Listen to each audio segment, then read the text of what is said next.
అనగా లక్ష్మి స్వరూపము. అనగా లక్ష్మి సమేతుడైన అనగుడు అనునది నా యొక్క దత్త స్వరూపము.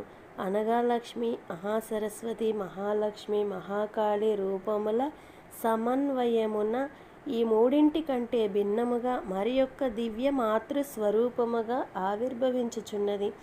అందుచేత అనగా లక్ష్మి మహాసరస్వతి, మహాలక్ష్మి, మహాకాళి స్వరూపములను తాదాత్మ్య స్థితిలో ధరించెడి ఈ మూడింటికిని ఆధారమైన అతీతమైన దివ్యశక్తిగా గుర్తెరుంగుము.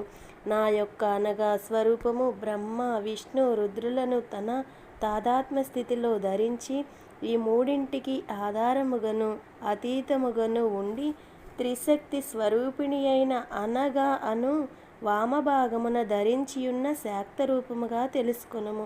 త్రేతాయుగమునందలి సావిత్రకాటక చైనము ఫలితముగా నా యొక్క దివ్య భవ్య స్వరూపము అర్ధనారీశ్వర తత్వమును ఆధారముగా చేసుకొని మహావైష్ణవమాయతో యతీ స్వరూపమున శ్రీపాద శ్రీవల్లభ రూపమున శ్రీ పీఠికాపురంలో అవతరించినది.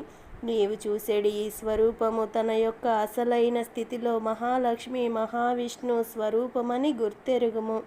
శ్రీ పద్మావతి రూపము మహాసరస్వతి చైతన్యమును, మహాలక్ష్మి చైతన్యమును, మహాకాళి చైతన్యమును తన యందు కలిగియుండి స్వరూపము మాత్రము మహాలక్ష్మిగా ఉండి శక్తి మాత్రము త్రిశక్తులను కలిగియుండి ఈ త్రిశక్తులకును కూడను అతీతముగను ఆధారముగను ఉండెడి పరాశక్తి స్వరూపమని గుర్తెరుగుము.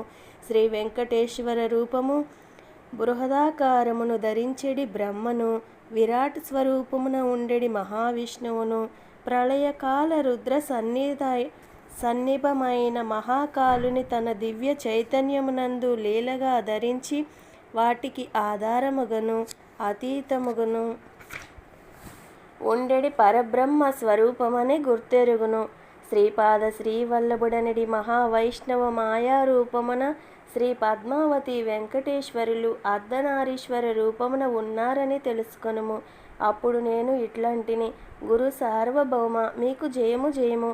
మీరు పద్మావతి వెంకటేశ్వరులంటిరి, మరి ఒక పరి అనగా లక్ష్మి సమేత అనగుడంటిరి. మందబుద్ధినైన నాకు మీ తత్వము యొక్క అవలేశము కూడాను అర్థమగుటలేదు. నా యందు ప్రసన్నులై నన్ను ఉద్ధరించవలసినది.